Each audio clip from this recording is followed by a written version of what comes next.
The earth quakes and the heavens rattle. The beasts of nature flock together and the nations of men flock apart. Volcanoes usher up heat, while elsewhere water becomes ice and melts.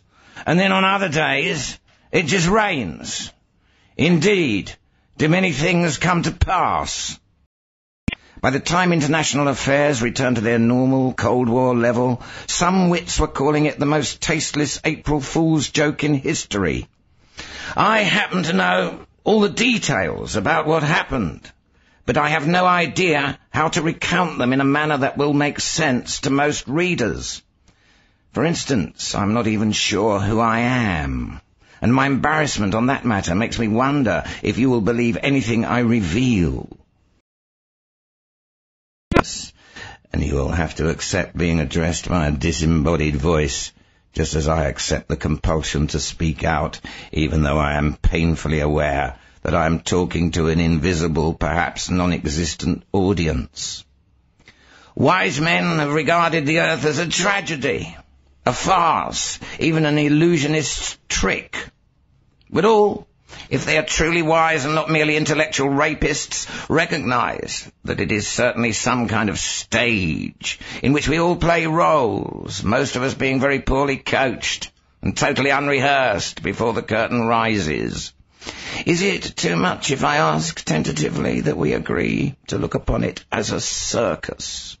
A touring carnival wandering about the sun for a record season of 4 billion years and producing new monsters and miracles, hoaxes and bloody mishaps, wonders and blunders, but never quite entertaining the customers well enough to prevent them from leaving one by one and returning to their homes for a long and bored winter's sleep under the dust.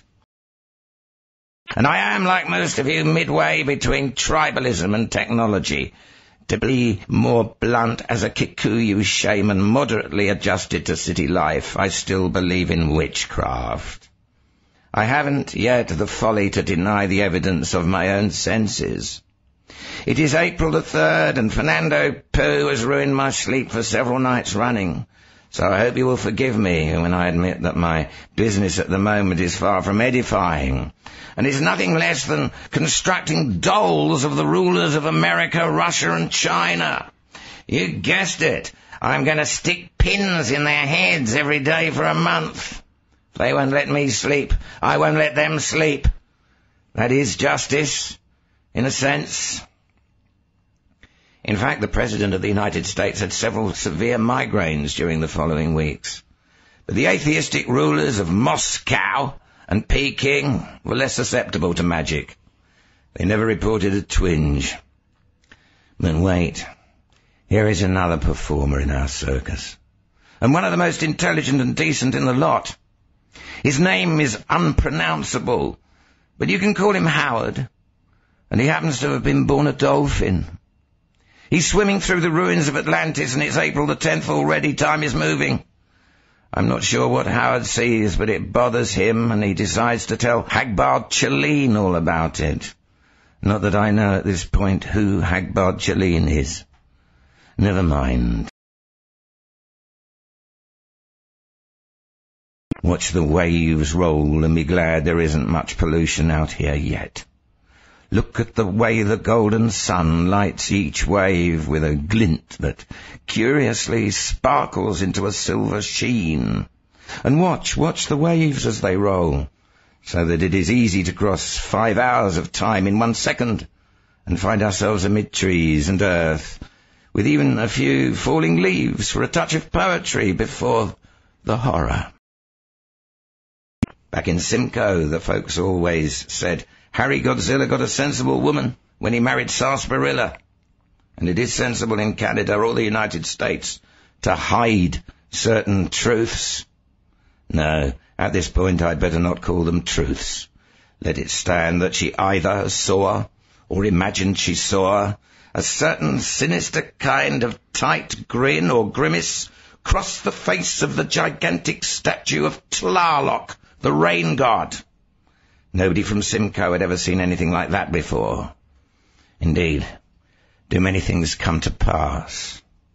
And If you think the poor lady was an unusual case, you should examine the records of psychiatrists, both institutional and private, for the rest of the month. Reports of unusual anxieties and religious manias among schizophrenics in mental hospitals skyrocketed, and ordinary men and women walked in off the street to complain about eyes watching them, hooded beings passing through locked rooms, crowned figures giving unintelligible commands, voices that claimed to be God or the devil, a real witch's brew for sure. But the sane verdict was to attribute all this to the aftermath of the Fernando Poo tragedy. I sleep naked, sorry about that, and I'm putting on my drawers and trousers as I copy the address, East 68th Street, near the Council on Foreign Relations. You know what bothers me most about this? The Egyptian mouth breathers. The what? Saul asked. That pet shop. The patrolman explained, pointing to the other end of the lobby. I looked over the damage, and they had one of the best collections of rare tropical fish in New York City. Even Egyptian mouth breathers. He noticed the expressions on the faces of the two detectives and added lamely, If you don't collect fish, you wouldn't understand. But believe me, an Egyptian mouth breather is pretty hard to get these days. And they're all dead in there. Mouth breather? Muldoon asked incredulously. Yeah, you see, they keep their young in their mouths for a couple of days after birth, and they never swallow them. That's one of the great things about collecting fish. You get to appreciate the wonders of nature. Muldoon and Saul looked at each other. It's inspiring, Muldoon said finally, to have so many college graduates on the force these days. It's the freakiest bunch of inter-office memos I ever set eyes on. Weird as tits on a bishop. This is going to be a long night, Saul thought suddenly, with a sinking feeling. A long night and a heavy case. Want a peek? Muldoon asked him maliciously. You better find a place to sit down. Price Fixer volunteered. It'll take you a while to go through them.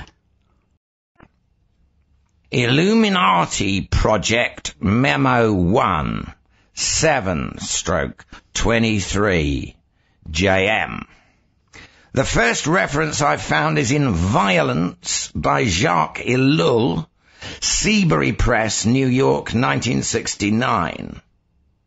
He says, pages 18 to 19, that the Illuminated Ones were founded by Joachim of Floris in the 11th century and originally taught a primitive Christian doctrine of poverty and equality. But later, under the leadership of Fra Dolcino in the 15th century, they became violent, plundered the rich, and announced the imminent reign of the Spirit. In 1507, he concludes, they were vanquished by the forces of order, that is, an army commanded by the Bishop of Vercoy. He makes no mention of any Illuminati movement in earlier centuries or in more recent times. I'll have more later today. Pat. P.S. I found a little more about Joachim of Floris in the back files of the National Review.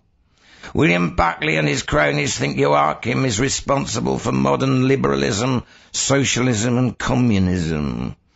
They've condemned him in fine theological language. He committed the heresy, they say, of immanentizing the Christian eschaton.